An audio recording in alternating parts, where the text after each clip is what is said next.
Welcome, my friends. Silouan here. Serendipity is a strange thing, isn't it? The other day, in about a 12-hour period, I got messages from two different people.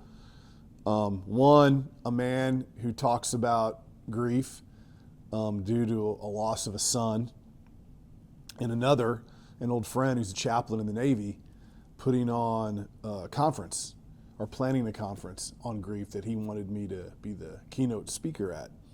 And they all kind of came in at the same time. And kind of the impetus behind both of them was that grief is the type of thing that, impacts all of us, that we all carry with us, that we don't really talk about that much. Especially in a culture where you're supposed to, be tough. No one likes talking about grief. It sounds so emotional. It sounds so sad. It sounds so, the opposite of being tough. And I thought back over the years, all the leadership training I've done, all the organizations I've worked with, where really strong men and women who are leaders have carried a lot of grief with them and the burden that it causes them. And I thought, you know what? I'm going to talk a little bit about grief and leadership, which you don't hear a lot. When's the last time you heard a talk on leadership and grief, or grief and leadership? Now, what is grief sort of in the context of leadership? What do I mean by that? Well, here's a good kind of generic definition.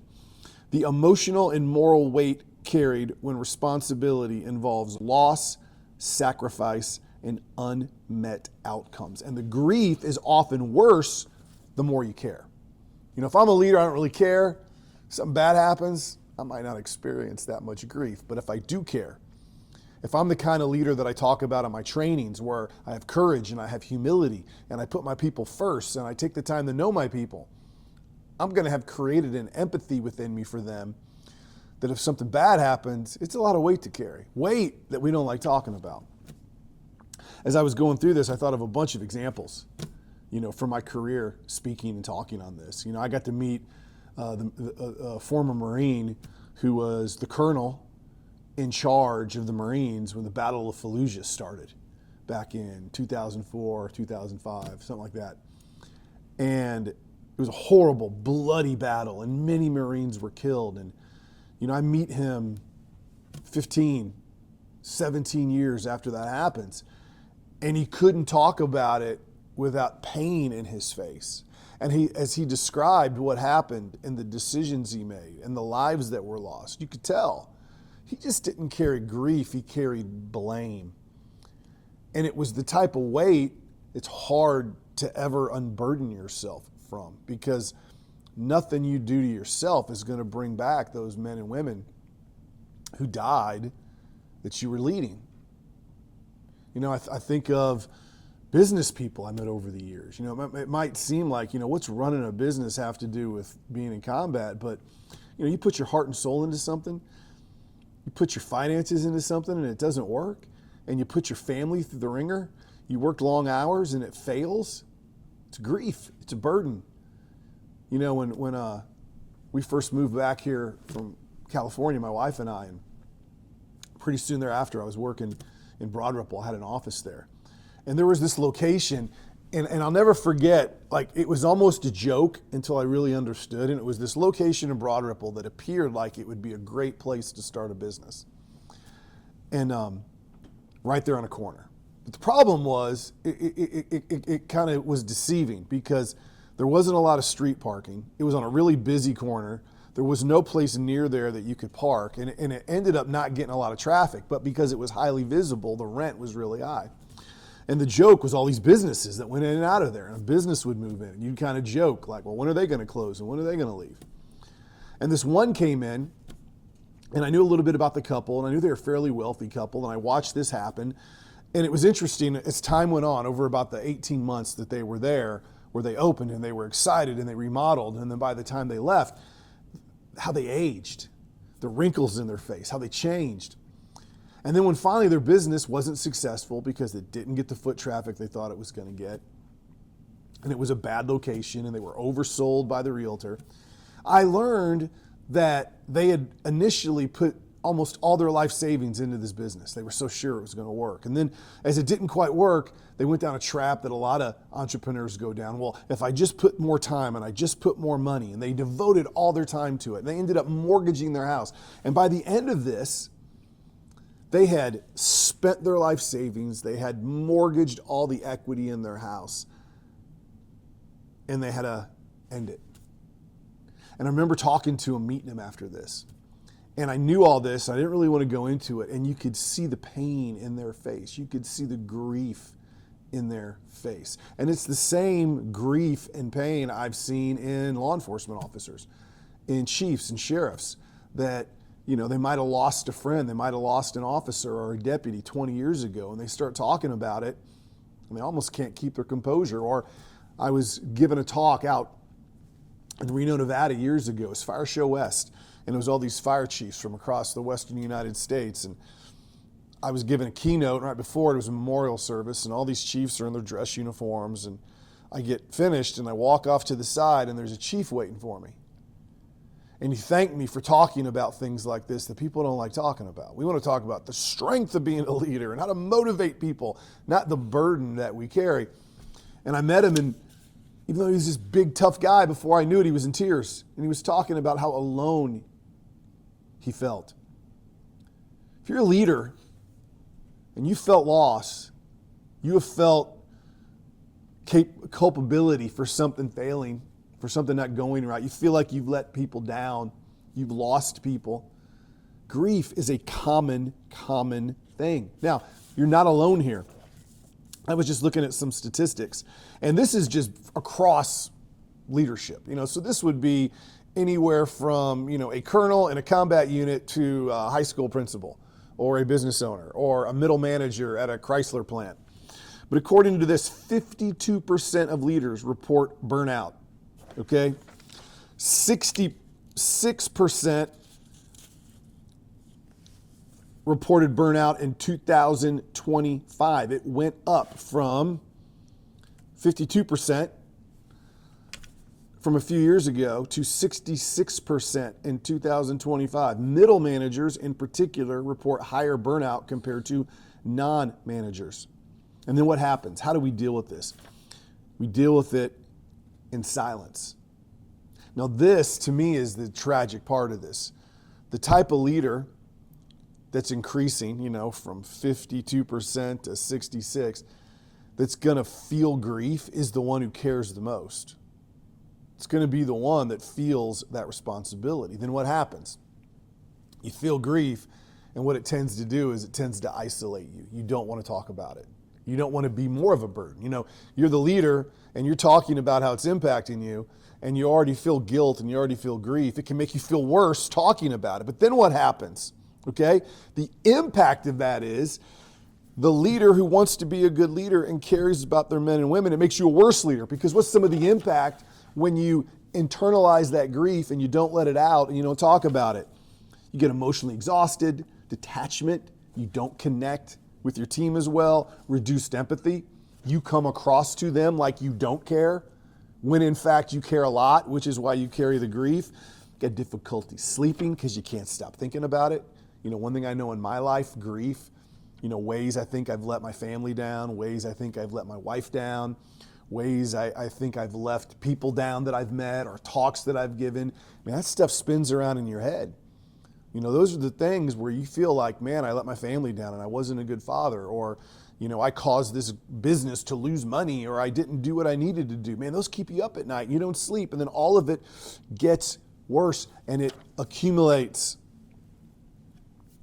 And then at the end of it, it leads to one of the most damaging conditions in psychology, which is loneliness, which is why I think that according to this, in another 2025 survey, 55% of CEOs experienced a negative mental health issue in the past year. Now think about that, 55%. Now we know that loneliness is the highest risk factor for mental health conditions that develop. We also know that loneliness impacts physical health a lot. I mean, think of how many high-performance CEOs have strokes or have heart attacks. They drop dead, okay? Now, Do I think all of the loneliness, all of the mental health is caused by grief? Of course not. It could be caused by a whole host of other issues.